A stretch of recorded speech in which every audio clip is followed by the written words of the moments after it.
did it. I hit record. Hey, we did it. We're doing it. Hey, everybody. Welcome to the Trying to Be Better with Joel and Steve podcast extravaganza, brought to you by my hangriness and my fucked up mic cord. Joel, do you need to go get like a cheese stick or something? No, Kirsten brought home a bunch of vegan nachos and I shoved them in my face, so they haven't really hit.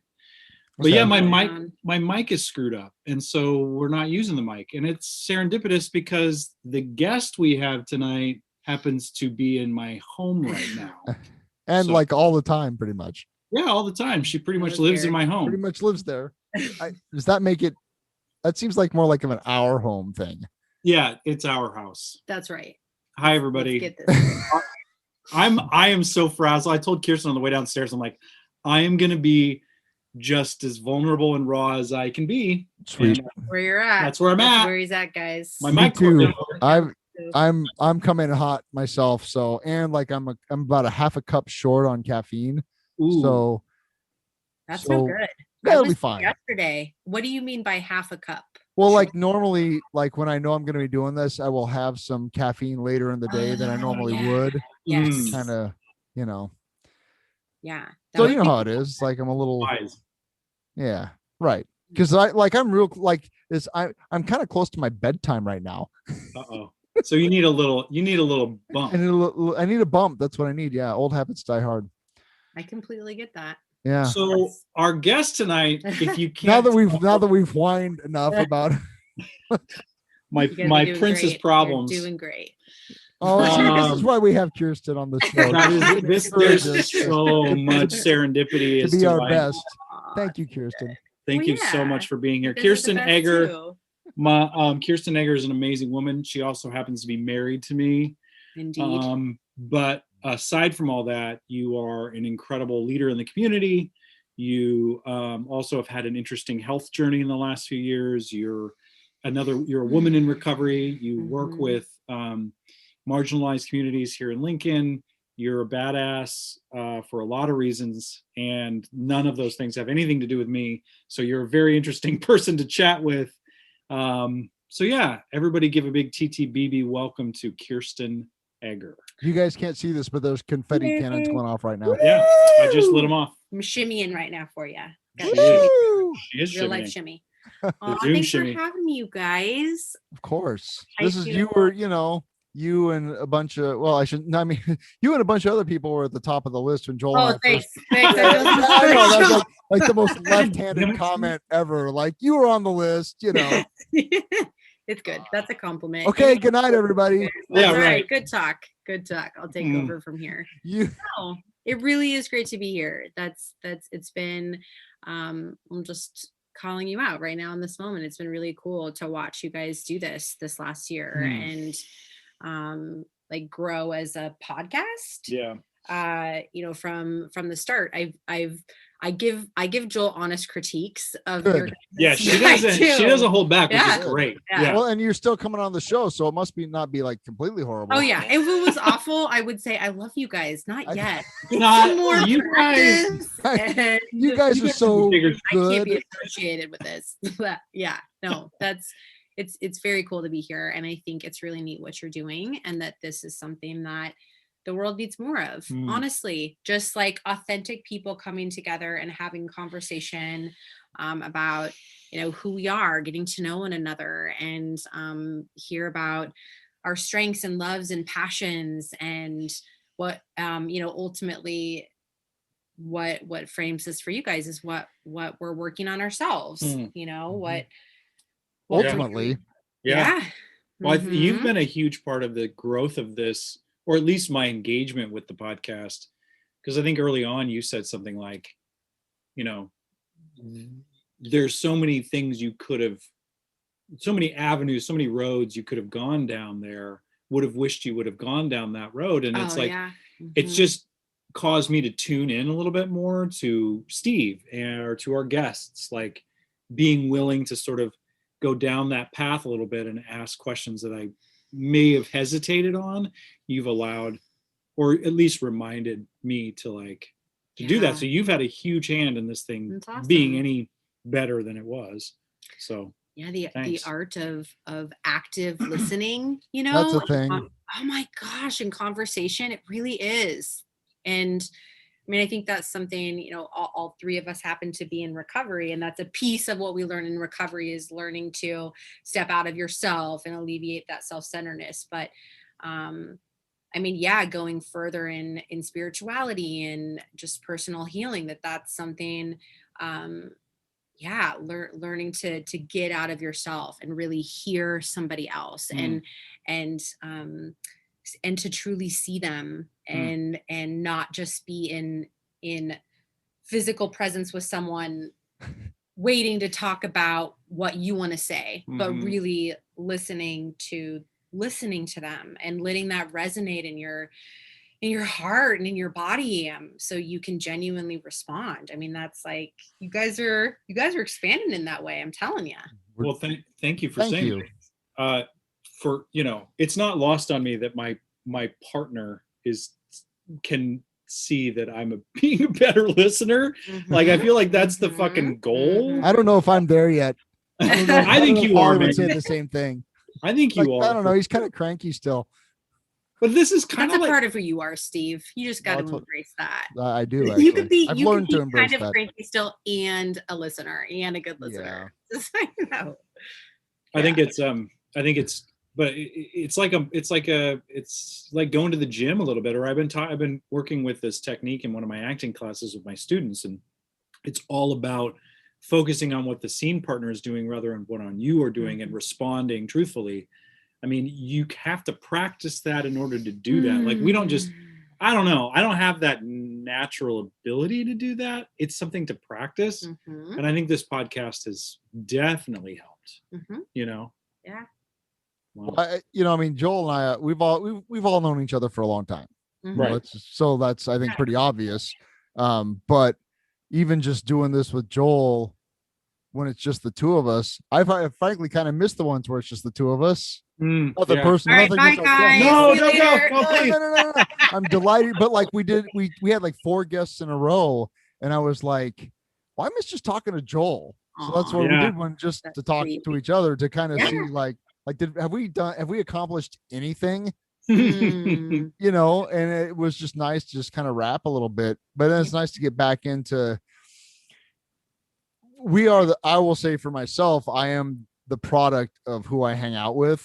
Yeah, and it's been an absolute privilege and delight to hang out with both of you guys in our kind of extended community over the last 2 decades. You know, like, we're the weirdest and most wonderful people. Such a ragtag, awesome group. Yeah. It's just misfit power all the way. And I mean, look at Bozo's on the bus. Yeah.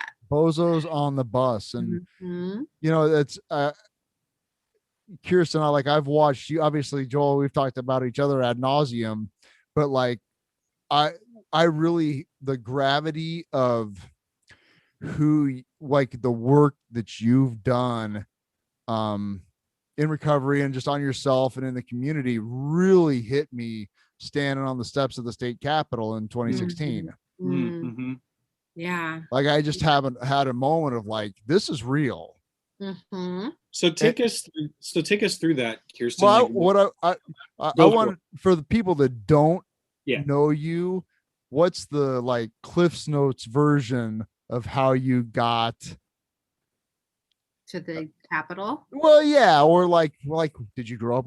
How'd you grow up? Right? Man, how'd I grow up?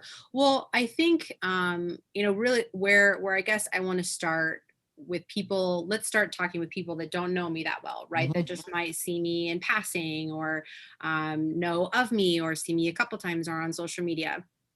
I think like one thing that I feel compelled to tell people, or something that I get personally from people quite a lot in various aspects of my life, is like, gosh, I just don't know how you're so happy all the time. I just feel like you are always just so positive, and that's always how you see the world. And it's honestly, it's so much, it makes me want to puke sometimes. And is that real? You know, what is this shit? And you know, what I want to say is yes. And you know, what really lifts a lot of that up is, coming from a place of deep sadness and sorrow and grief, and knowing what it's like to, for a lot of years being in the swallows of addiction and depression, and it was dark as shit, right? Like, we know about that. So coming from, like, I can truly say with every fiber of my being, I believe in hell, and I lived in it for several years on earth. It's not a fiery demon place, from my opinion, where Satan lives. It's right. Yeah. It's something I live through, and being consumed with addiction and pain and sorrow and grief and strife and disconnection from self and others and all of that. Yeah. So I know what that's like. I know what it's like to live in my body and on this earth and not want to be here. I know what it's like to feel so lost and so disconnected. And because of a beautiful series of maybe coincidental, maybe not events, I found myself in recovery and on a spiritual path. And today I found recovery, and I found hope and joy, and people along the road have taught me what genuine peace and joy is authentically in within, and how to access that. And so like, I lived for a big chunk of my life on this planet completely lost and clamoring to find happiness, to find what it looks like other people had. And today I have that, and I know it's nothing I get from the outside. I have it most days. Some days are still really fucking hard, that's a part of being human. But so like, most time I'm like, holy shit, you guys, like, look at this world we get to live in. Like, look at this planet. Side note, happy Earth Day. And we'll get back to that in a moment. But it is like, I do not take it for granted. I think that's the thing too. Like, I don't take this for granted. And I know that it takes continuous and continual, adamant, consistent, honest, brutal fucking work to be in this space. Right? Like, it is not just something. You just don't get like unicorns and rainbows handed to you on a platter every morning. No. Hey, Kirsten, here's your joy. Enjoy. Oh my God, I wish. But that's awful. But that's the thing. It's awful. It wrecks you. I just want to back up though, because like, well, it's funny. Steve was like, "How did you grow up?" And then that's what we get. That's my wife.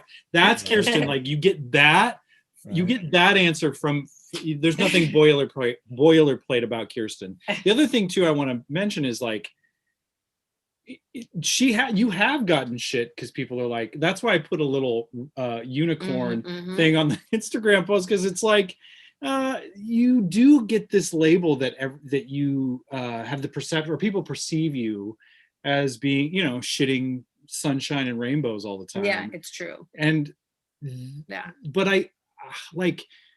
we were telling Charlie last time, the ability to experience deep pain and strife and tribulation or trauma or suffering allows us to have the most capacity for compassion. Totally. And I think that's why you get an answer like that from you. Yeah. Is because you don't have time to fuck around with the surfacey shit. You cut through. Yeah.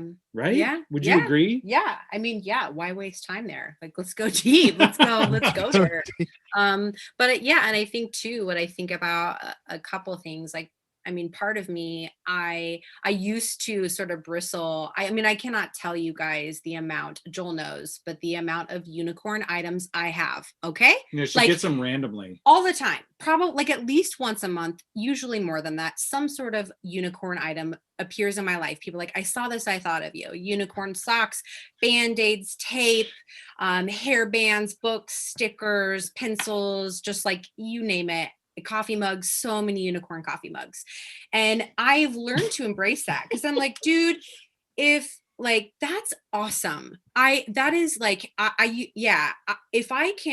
in my lifetime I can help people, if someone sees a silly unicorn and thinks of me, or if someone like will text me and say, did you see the sunset tonight? It's so beautiful. I thought of you and how you had to see this, and thank you for helping me to see a sunset. Like, I do not take that shit for granted, because I also know what it's like to fucking miss that shit, Right. completely miss out on it, and have no capacity to connect with that, you know, our environment and in myself. So some context on the sunset thing is that Kirsten is a fantastic photographer with her iPhone. Very good, the best.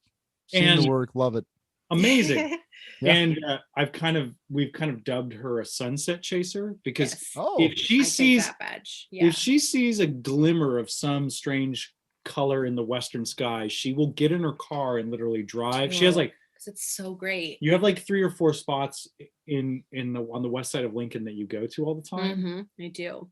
And you always, you're a sunset. See, I do the same thing, but it's easier because I just get on the sunrise on my way to work, because I drive into it every morning, and I'm driving over these vistas where I can see like the whole horizon, and I'll stop and take pictures of those, because I'm just like, I'm driving into it. I'm like, oh my God, this is amazing.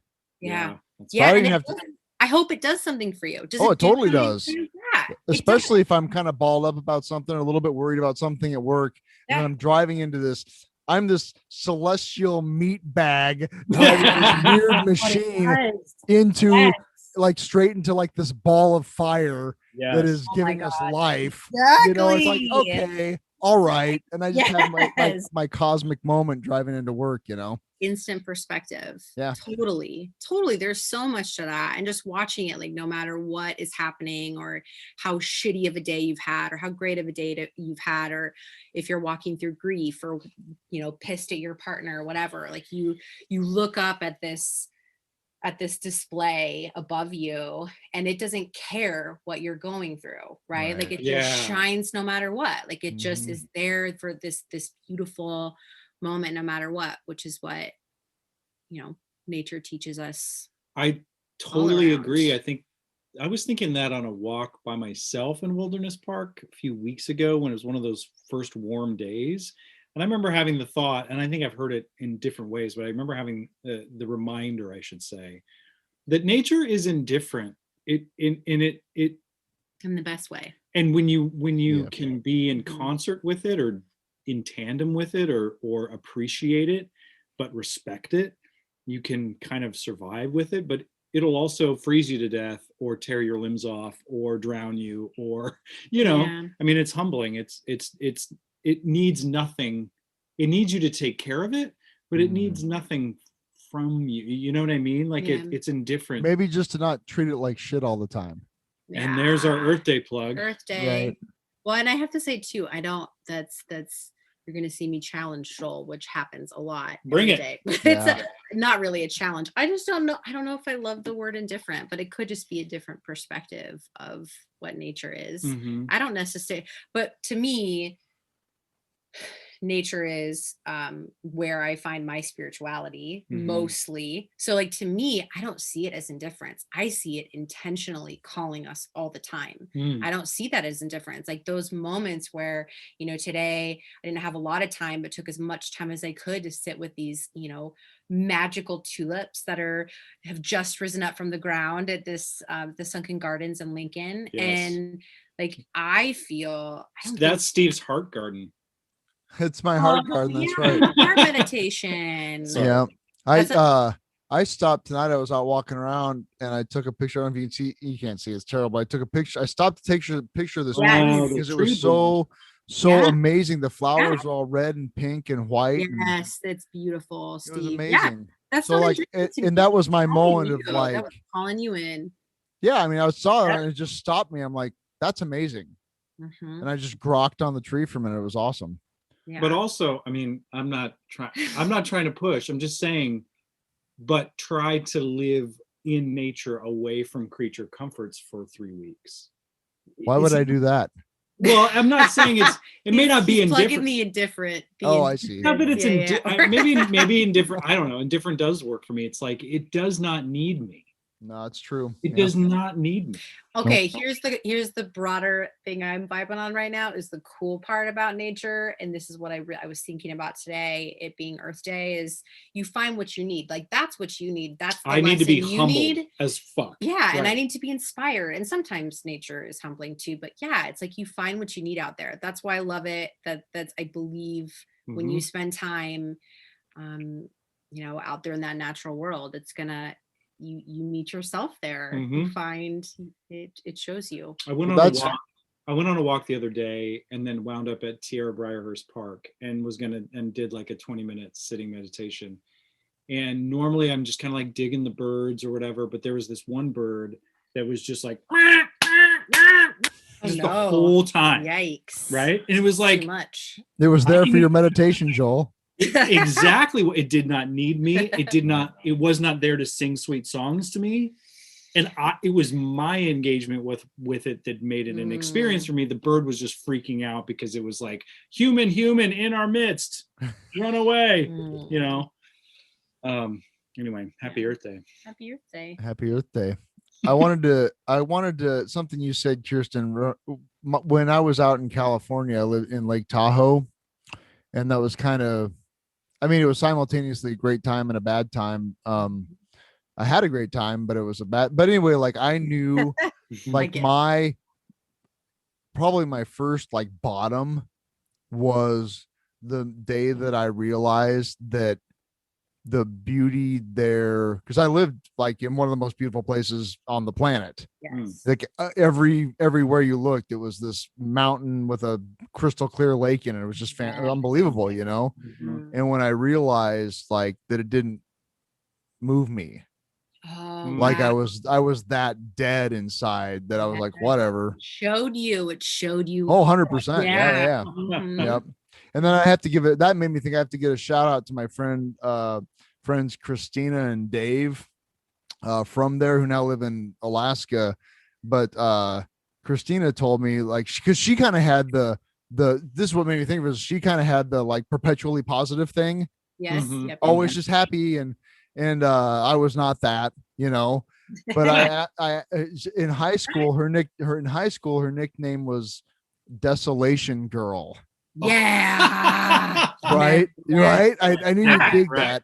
And she told me, I'm like, so what happened? And she told me, she's like, well, one day I just decided that I didn't want to be that, and I wanted to be happy. Damn, her journey was easier. I don't. Right. I get it though. But like she made a decision and then started to live in such. Now she wasn't saddled by things like crippling addiction and self-loathing and all those things, like, but she definitely like had to have that moment where it's like, I don't want to live this way anymore. I think I'm going to try to live and that was my first real like human conversation where somebody said, I made a decision to live a different way. Right. And I wasn't in a place, I was like, that's so awesome. Yeah, I can't do that right now. But like, I'm logging that for later. Yeah, totally. Anyway, I digressed a little bit, but yeah. No, it's so right on. And that one thing I am thinking about again, so I'm going to say it, just like that journey from A to B is just monumental. It really is an epic journey. When you say, I don't want to live this way anymore. I want to be happy, or, I want to cultivate more self-love, and let's set out on that journey. Let's embark on that journey. But that journey, what that journey really is having to clear away all of the things that are disrupting you from accessing that. Right. So like, it's a dirty, roll up your sleeves, grimy, blood, sweat, and tears journey that I'm sure your friend went on, that all three of us have been on, that we're going to continue to go on. That's so this is a question that I kind of know the answer to, but as a host of the podcast, I ought to ask it. What have been some of those things in your journey? Right? Like, what have been some of those things? I mean, recovery may be obvious, but what are some of those things that, whether it could be recently or throughout your life that you've had to sort of spiritually machete away or cut through. gosh. So like, what are you working through right now? So I mean, many things. you just dove in off the deep end. So these are the kind of cool Yeah. questions we get to Yeah. ask. Yeah. Well, I would say, I mean, there's so much, but speaking to where I'm at right now, I think, so I feel like I'm on a ride. Side note with you guys, I'm like, whoa, we've like Earth Day and healing, recovery. Oh my gosh. And now cool. Woo. That's real. This is a fun trip. Anyways. Okay. So, where I'm at now in terms of that sort of process of uncovering and healing and awakening. Well, I'll speak a little bit to just the chronic pain journey I've been on the last, like more seriously, the last like year and a half or so. Mm-hmm. And that's been really permanent. And what I saw really come. So before then, it's been a huge theme through all of this. It's just deeper self-love, right? I think that's a large umbrella that all of us are on ultimately, is just learning to love ourselves more. And there's so many things that hang from that. And on a good day. In my opinion, even on the hard days, that's thank you.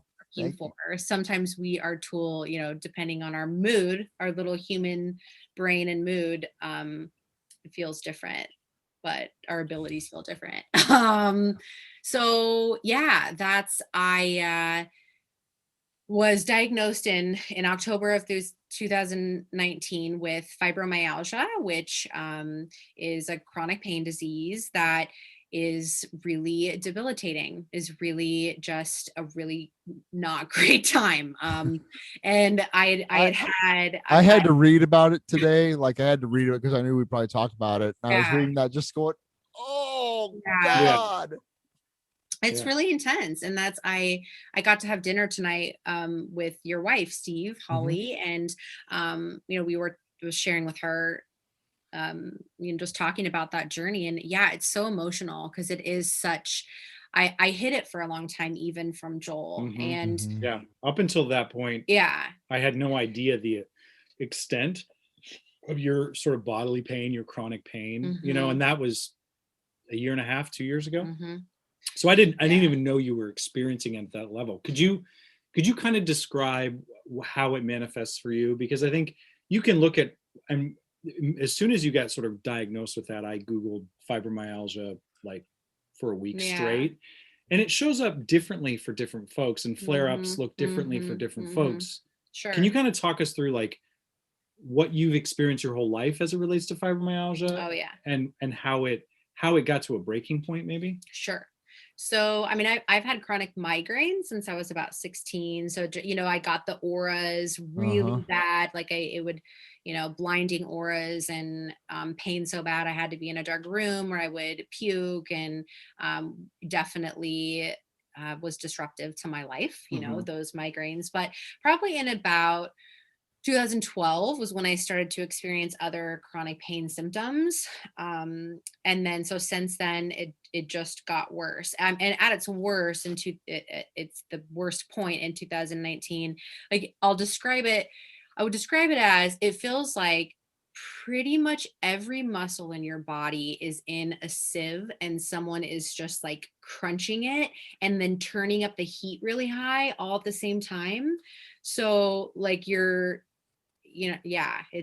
just like crumbling within this physical space, and still having to show up to life all the time and try to be present. And what I tell people sometimes too is it felt like I had to every day in that pain, like walk through this long, just harrowing hallway just to meet you here face to face and show up to life every day. The thing that I read was that really kind of that made me just go, oh God, was that the pain knob is just turned up. Yeah. It's like your nerves are reporting pain where there's no actual source of it. Totally. It's a trip. And man, this is the part where I'm going to have to like really trust that whatever comes out is going to come out of my mouth, because there's so much I could talk about with this, right? Well, I can't talk about all of it. It would be too much, but just the mind body aspect, right? Of like this idea that my body is telling me something is wrong, right? Like, and it's actual physical pain. Like it's not in my head, you know, which for a long time fibromyalgia was sort of looked at like that. Like it's just in your head. And what doctors now know is it's not, it's actual physical pain. But you're exactly right, Steve. It's like a phantom source of pain. It's like it's a this is obviously an oversimplification, but I'm a cute computer guy, so I'm gonna say it's a glitch in the system. Yeah, it's a system error. It's a system error. Totally. Your nervous system is reporting errors where there aren't any. Yeah, but here's the trippy thing. I appreciate that analogy, and I'm going to expand on it a little bit, because what I'm learning is it's not a glitch. What is happening to me, from the perspective of like mind body health, and like side note, obviously I'm not an expert. This is just my experience and what I've learned, but it is my nervous system, right? Like this, my reptilian brain, right? The amygdala, that this ancient part of the human structure and our human brain, the fight or flight system, is trying to warn me of danger. Okay. And because of some trauma that I've been through in my life, which, another side note, I haven't met a human adult who has not been through trauma. Okay. Like real shit. Truly, people think of trauma as, we have this idea when you hear that word of what trauma is, like serious abuse or neglect, or like going through war, capital T trauma. It's we've all been through it. We've all been through trauma at various levels. So it's not a glitch, right? It's my nervous system is working. It's working. It's doing its job, right? What the interesting part of it though is that it's working the same. This is a part of our system as human beings that has not evolutionized, is that a word? Like evolved. I'm gonna just say evolutionized. I'm gonna say evolutionized. I like that better. Yeah, we'll keep that. Evolved is not as fun. That's true. That's Joel, that's going to be the title of the podcast tonight. Evolutionized. Yes. Oh my gosh.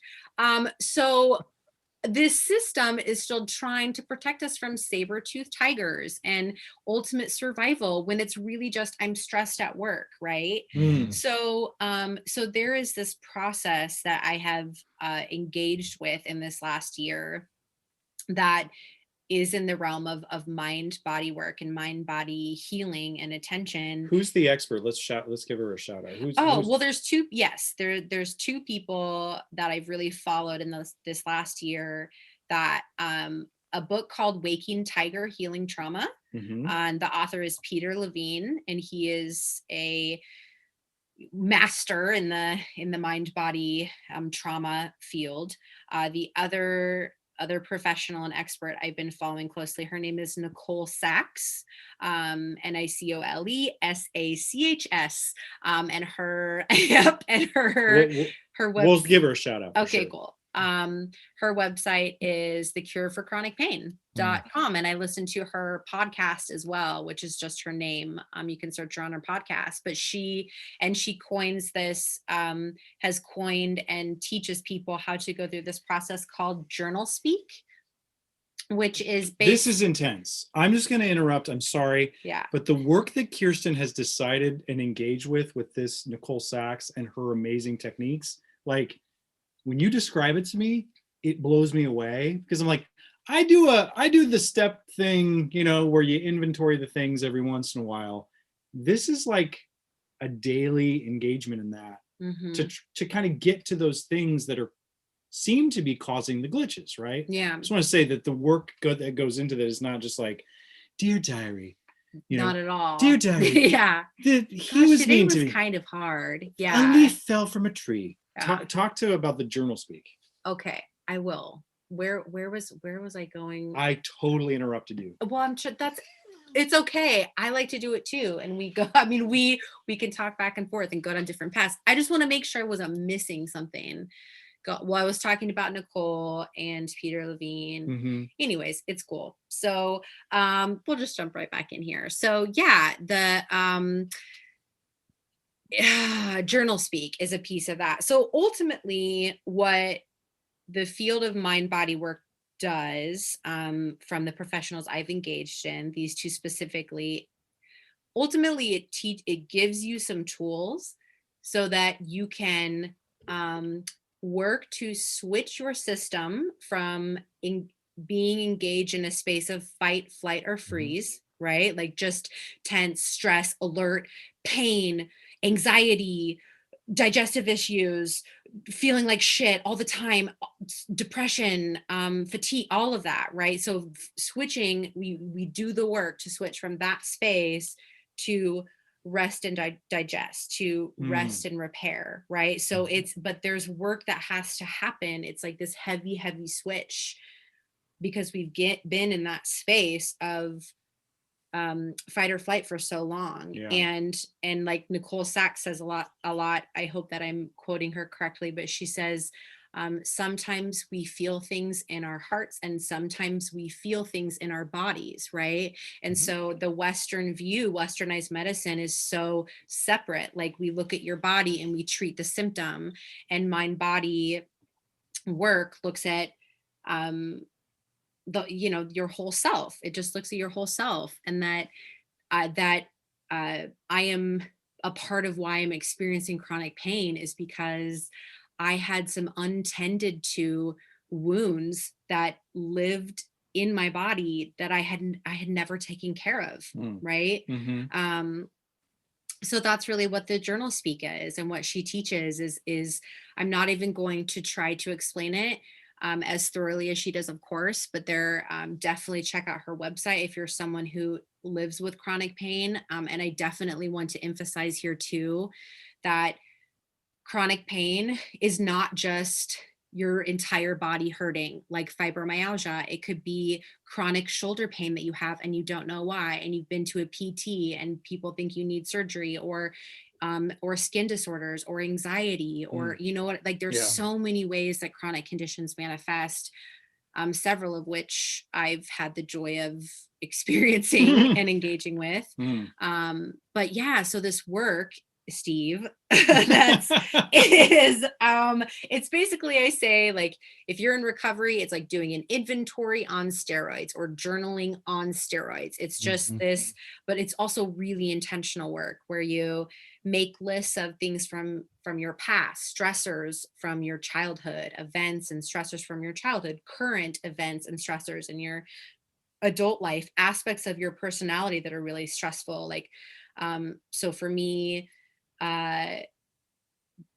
worrying too much about what other people think about me, having a really hard time if someone's upset with me, being perfectionistic and not and degrading myself if I'm not perfect, and criticizing my body, and those sort of things are aspects of my personality. So you make this big list of those things, and then you spend a minimum 20 minutes a day. You choose something from that list and you just unabashedly, wholeheartedly let your full, like, uncensored self just puke out the words onto a piece of paper.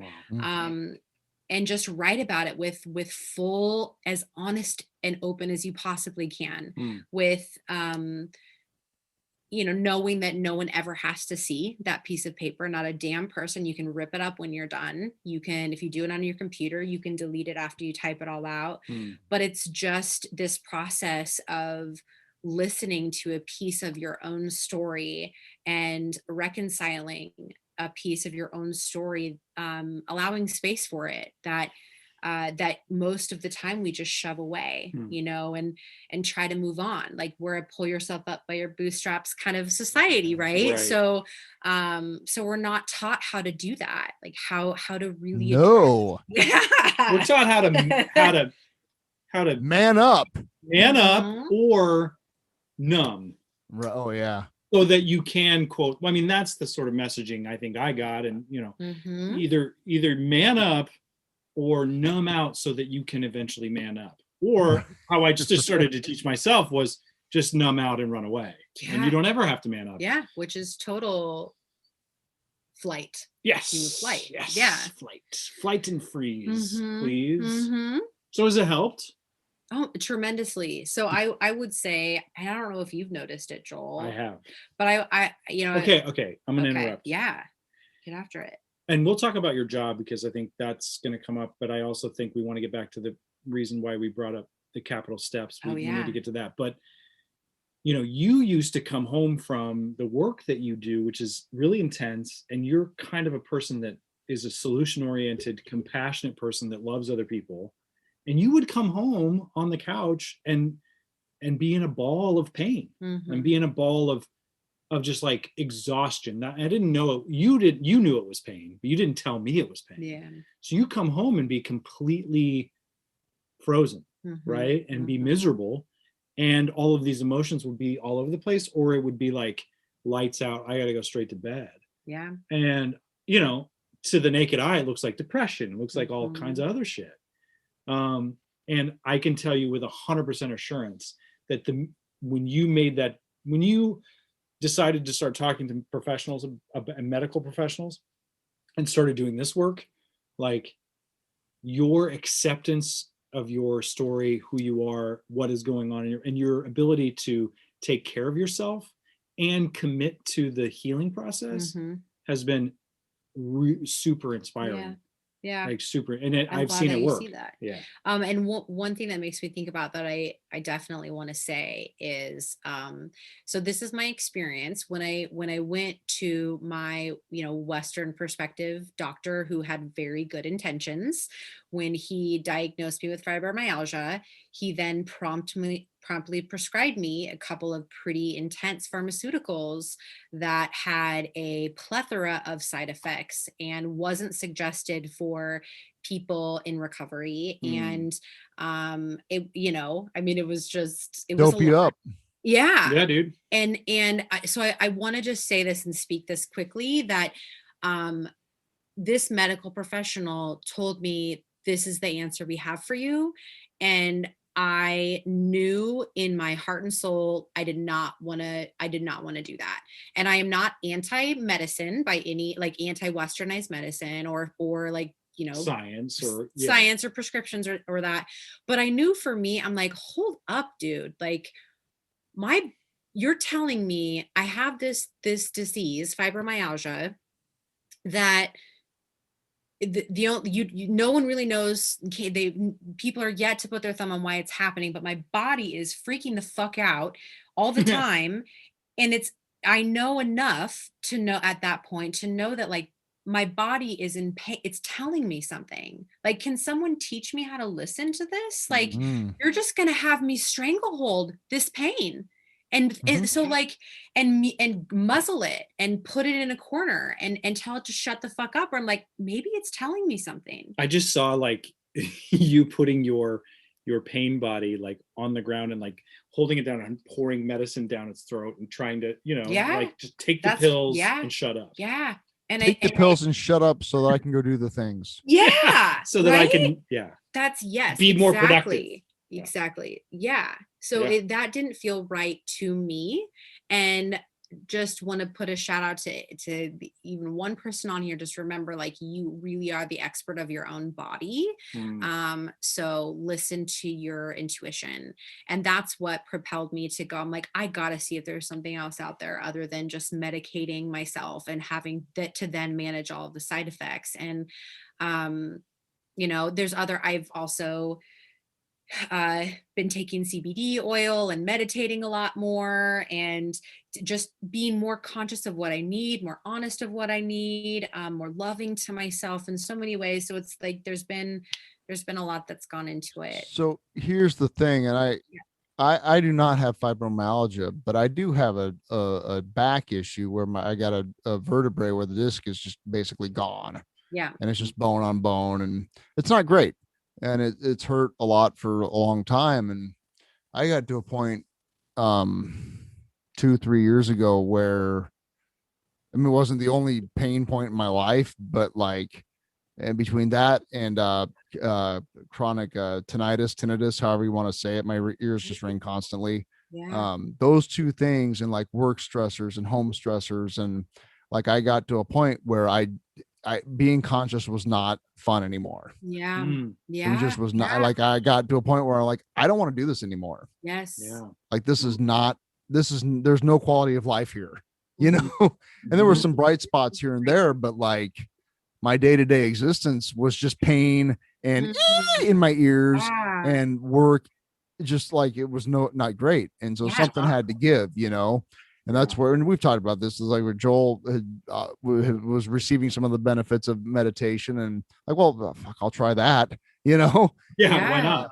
And that has been a lot of the things that you were describing. And I don't want to say for a second that I've done that level of work with the pen to the paper, but a lot of those concepts are what I hear from like Thich Nhat Hanh. And where like the short version of the story is that just by having a practice of mindfulness and sitting with some things that are really uncomfortable at times, that frankly I had shoved away, you know, and well, there it comes, I guess we're doing this one now, you know. Oh, hello. Right, exactly. Hello. Oh, hello, trauma from 25 years ago or whatever, you know.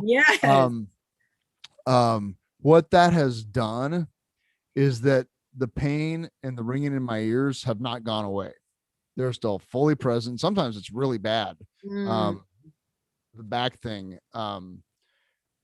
But it doesn't take up my entire consciousness. Right. It's just a thing that's happening.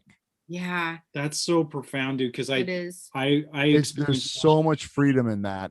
Yeah. Well, I have experienced that and you mentioned Thich Nhat Hanh, and I've talked about this before, but my anxiety has been a new friend in the room that's got its own name tag now, right? It's at the party and we're like, oh, your anxiety, we're going to give you a name tag. So he's been hanging out for a little while. Yeah. And one of the things that Thich Nhat Hanh teaches, and sometimes it has driven his students, his very well-known students, a little crazy, is the idea of smiling to your suffering. Yeah, smile to the pain. Smile to it. Welcome it in. And I think on a really, really like, you know, nose to the grindstone level, that work that you're learning about this and uncovering all of that, those storylines and how it relates to physical pain and emotional trauma, that is a real welcoming everything to the party. Totally. Which is not what we're taught. It's not the opposite symptom. Of what it's treating not what we're taught. It's not treat what the we're symptoms taught. and shut your mouth. Yeah. Or here's a quick fix for it. And and it takes a lot of courage to do that work. It takes a lot of commitment and dedication and bravery to sit with yourself, you know, especially when we're shown constantly all these shiny new things that are supposedly supposed to fix us, right? Or at the very least distract. Distract. There's another shiny thing. Or numb. Numb. So sitting with yourself.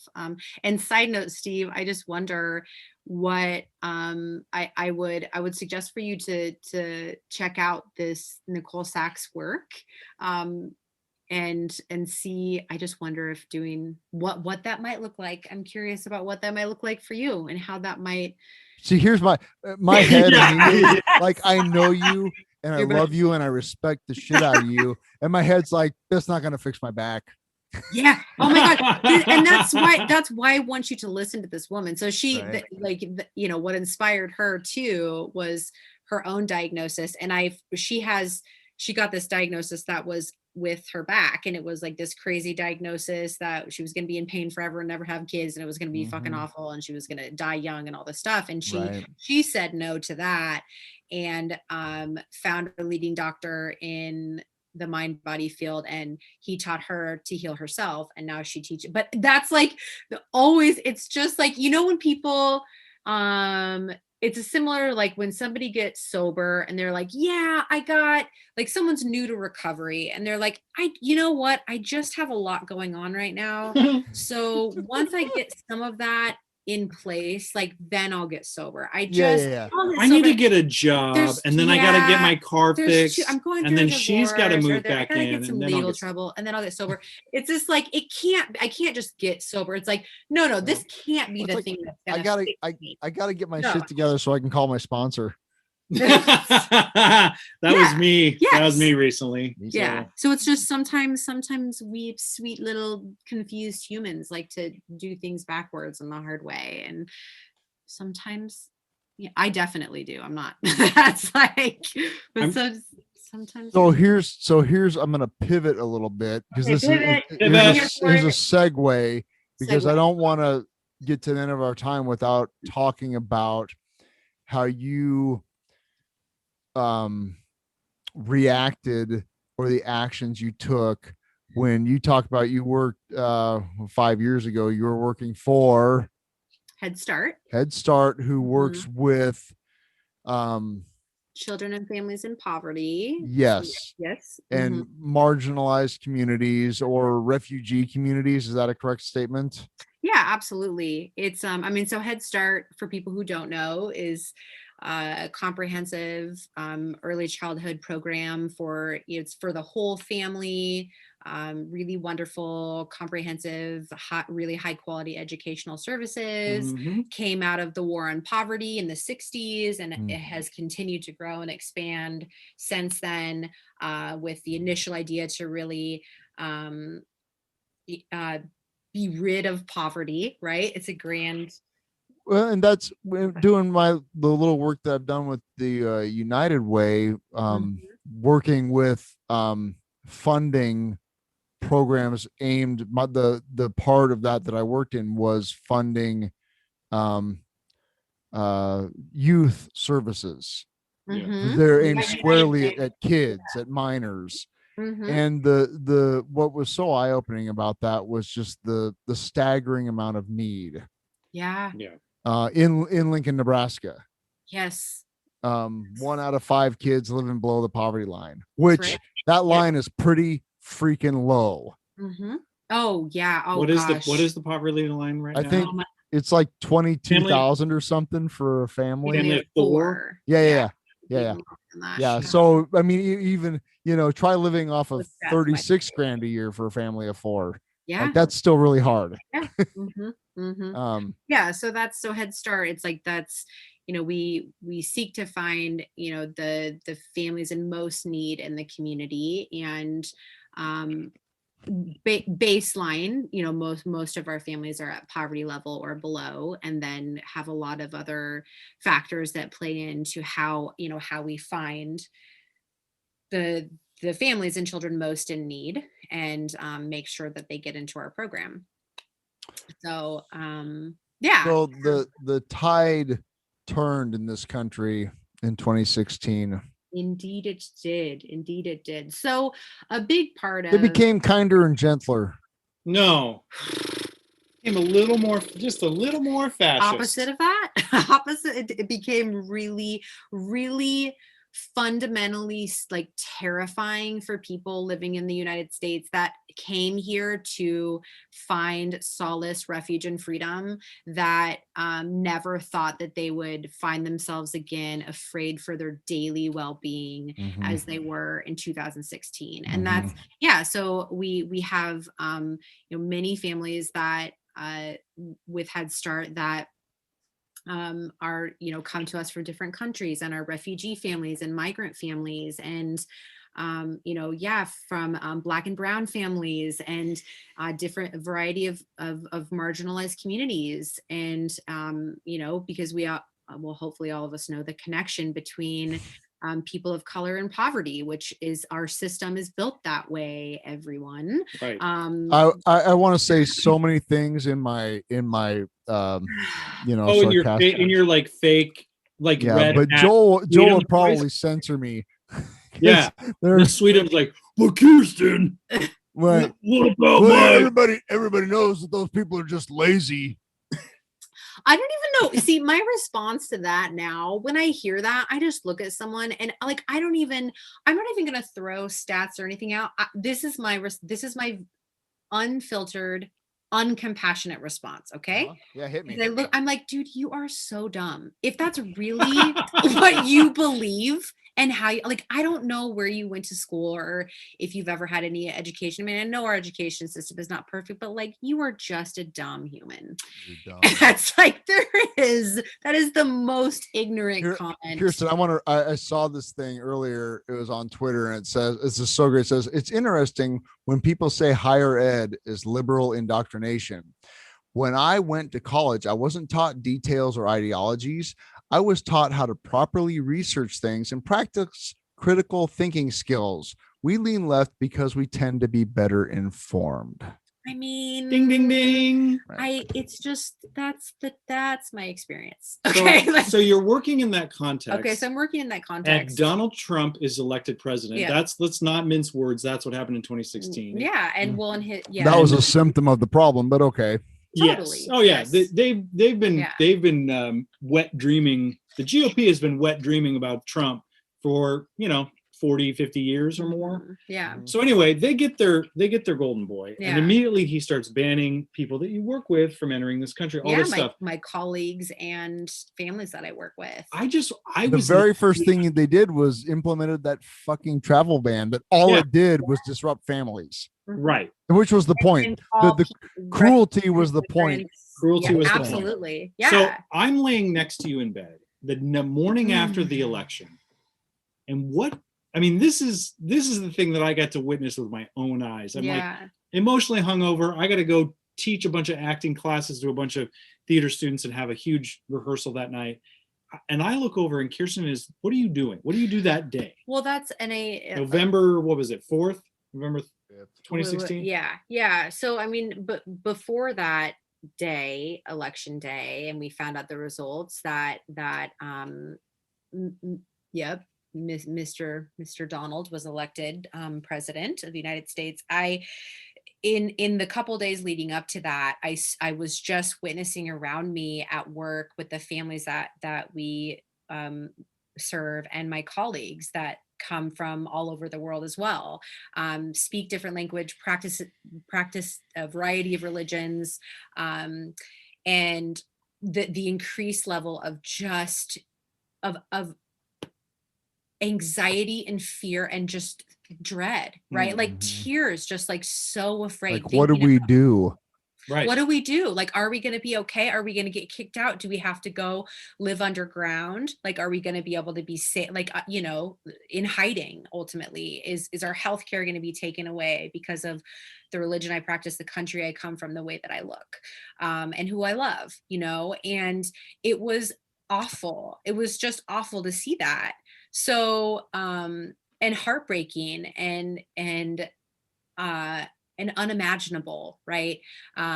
Which at the time it was unimaginable. What we've learned in the last 4 years is, this is very imaginable that this happened. It's very real. It's very American. It's very American. Yep. America at its core. Yeah. Is... And that's what we were shown. Yeah.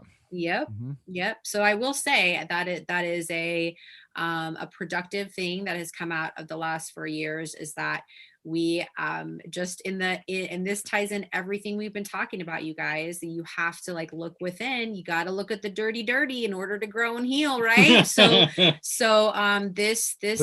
dirty is them, Kirsten. It's them. It's the other. They're the dirty ones. Yeah, not us, because haven't you I'm sorry, Kirsten, haven't you seen? We're clean. Yeah.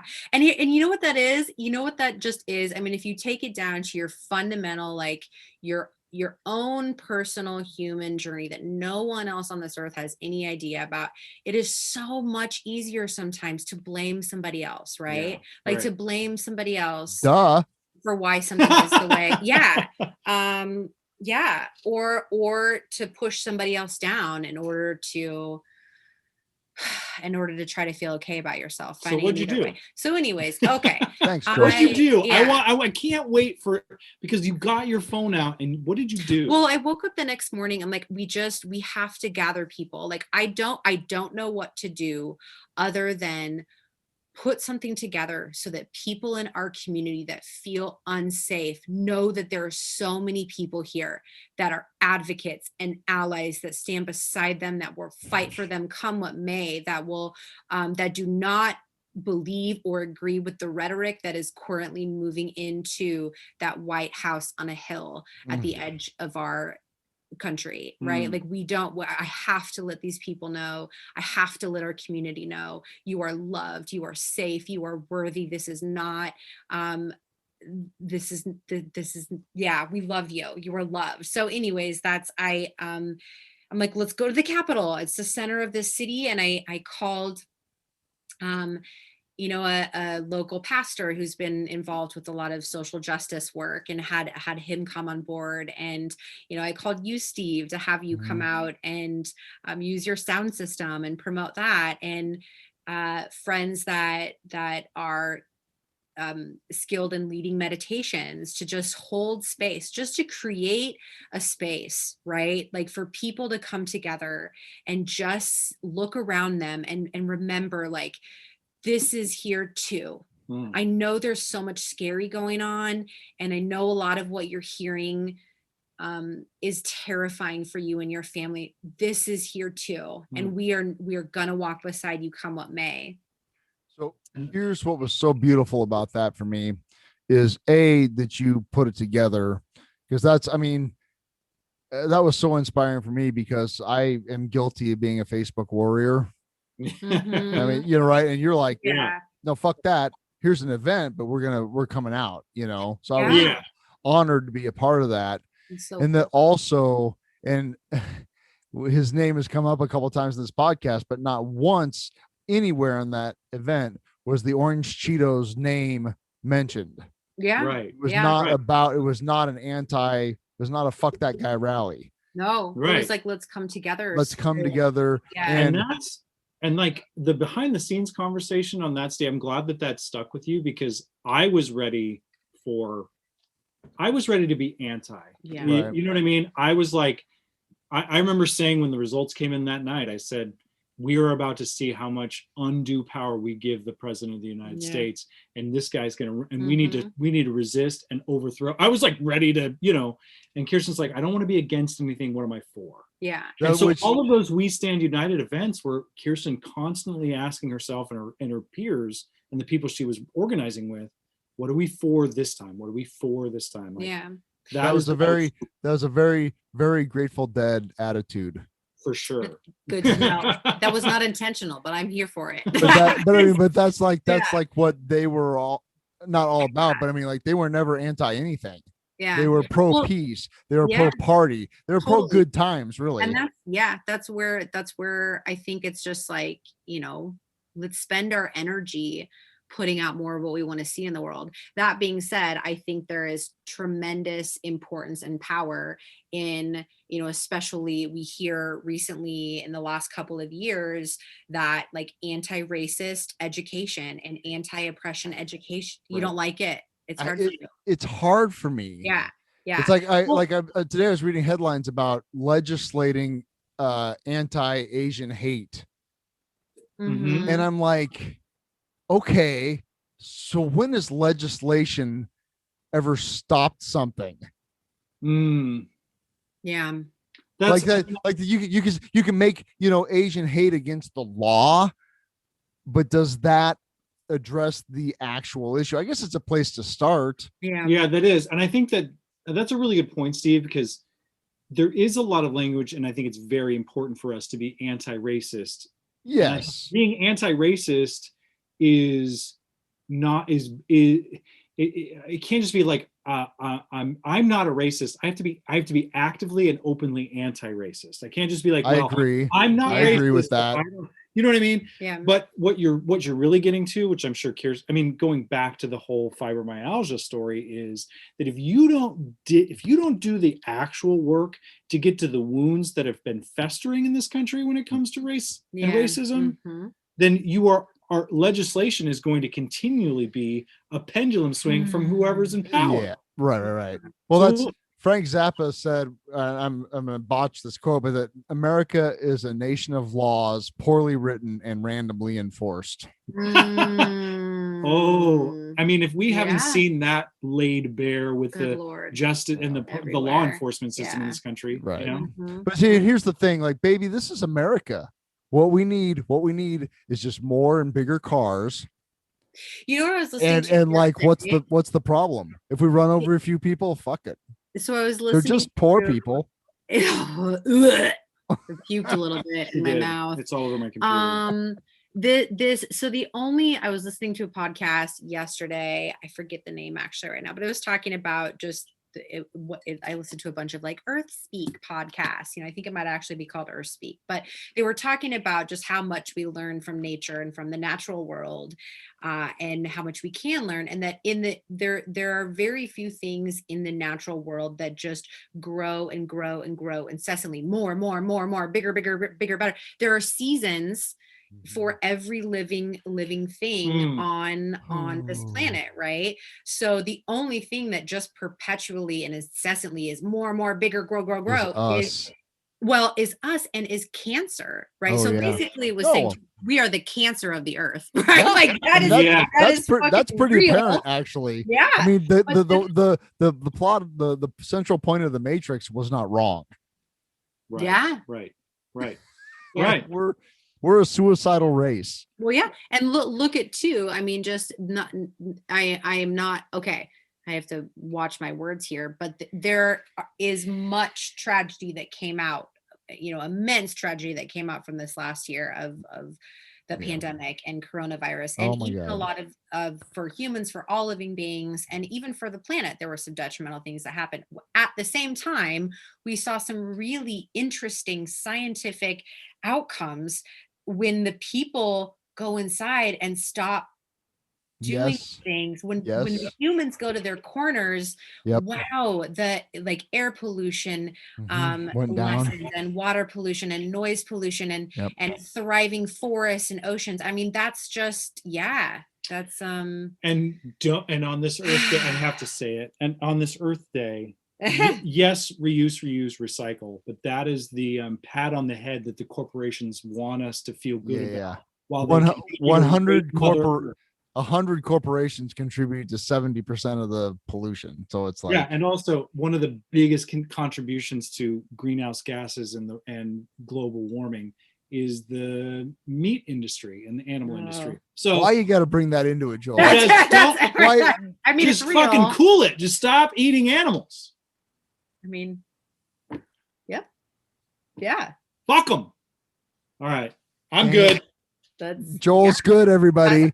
Joel has a point, guys. So I had a couple highlights from the We Stand United event, especially the first one, the Capitol.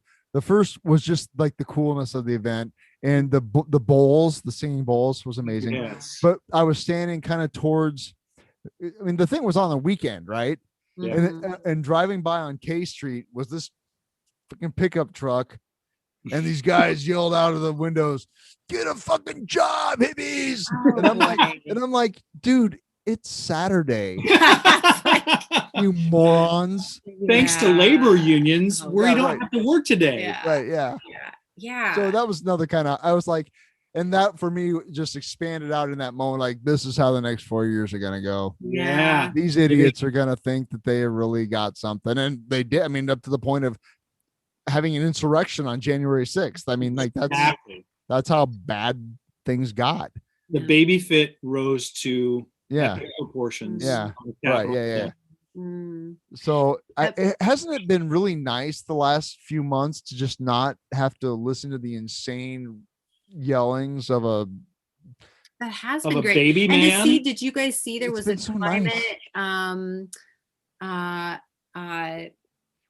what's the word? All I'm thinking is meeting. It was a I know what you're talking about, Biden and the So the current presidential administration got together the 40 leaders from across the globe to talk about the climate today. Right.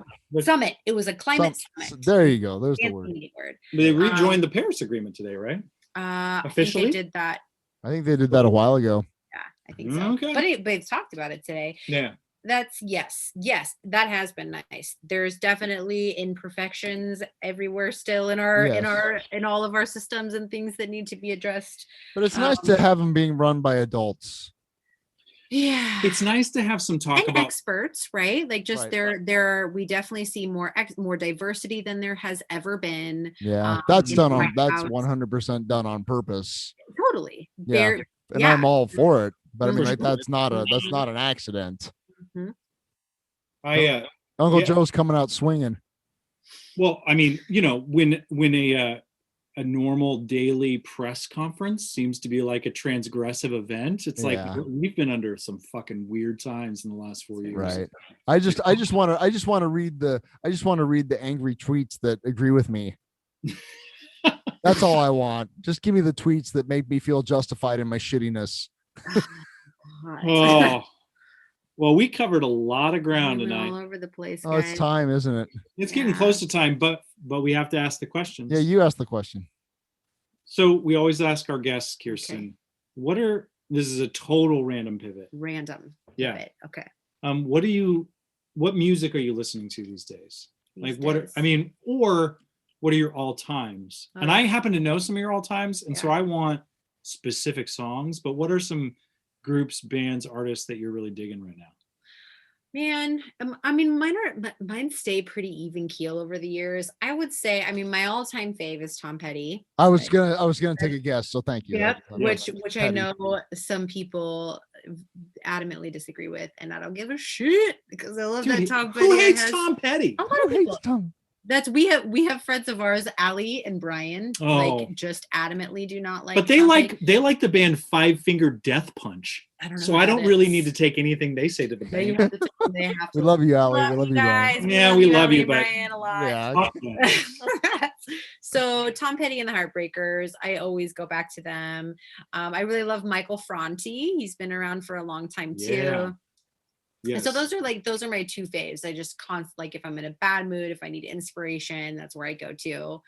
You were right about Michael Franti. I was kind of like, and then we went and saw him. I was like, oh my God. Dude, the guy is a party. Yeah. He's like bubble. If he ends up being one of the Me Too guys, I'm gonna be so disappointed. Oh no. What's that? Oh, you mean God. I'm just saying, like if it ever comes out that he's actually like that smile of his is actually just super creepy and weird and evil. That would be really awful. I'd be heartbroken. Yeah. So I hope to God, Michael, if you're listening, please don't be that guy. Because I don't think I can lose another one. Seriously. Don't be shitty. What else?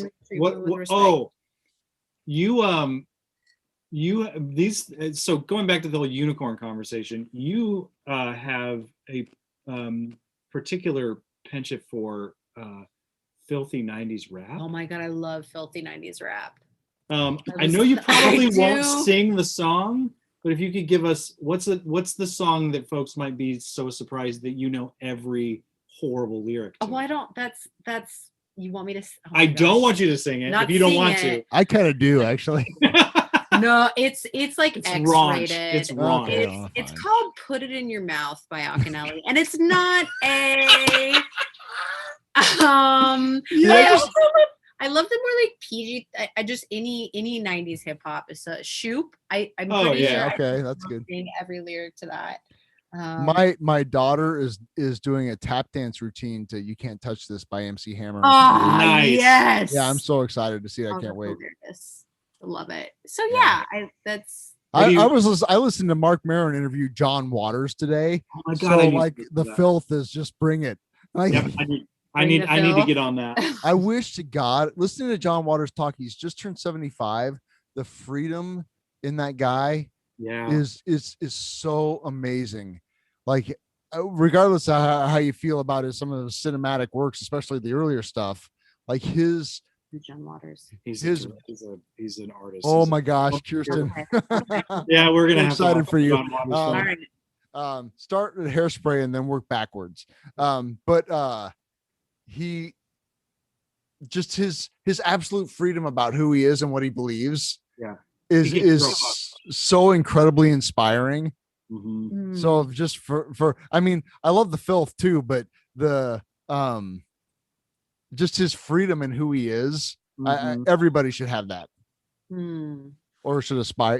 Like it was just really inspiring to listen to him talk. Nice. Anyway, Kirsten, thank you so much. Yes, I want to leave you with just the underlining. I like summing things up. I'm a teacher. I'm an early childhood teacher, but got to wrap things up. What did we learn today? Well, I feel like it all, like if anything from this you take to like get to know yourself better and love yourself more every day. Spend more time outside and get to know the earth better and let it talk to you. And I really think that every other element of what we talked about today can be bettered by starting there. Look within first, love yourself more, heal yourself first, pay attention to this crazy rock that we're spinning on in the middle of this galaxy, and it all starts there. Yeah. Thank you, Kirsten. I love you guys. Thank you. That's fantastic. Thank you. Yeah. All right, we'll see you around. I want you to lay your head upon your Savior's breast. I love you, oh, but Jesus loved you the best. Then I bid you good night, good night, good night. And I bid you good night, good night, good night. Lay down, my dear brother, lay down and take your rest. I want you to lay your head upon your Savior's breast. I love you, oh, but Jesus loved you the best. And I bid you good night, good night, good night. And I bid you good night, good night. Good night, and to bid you good night.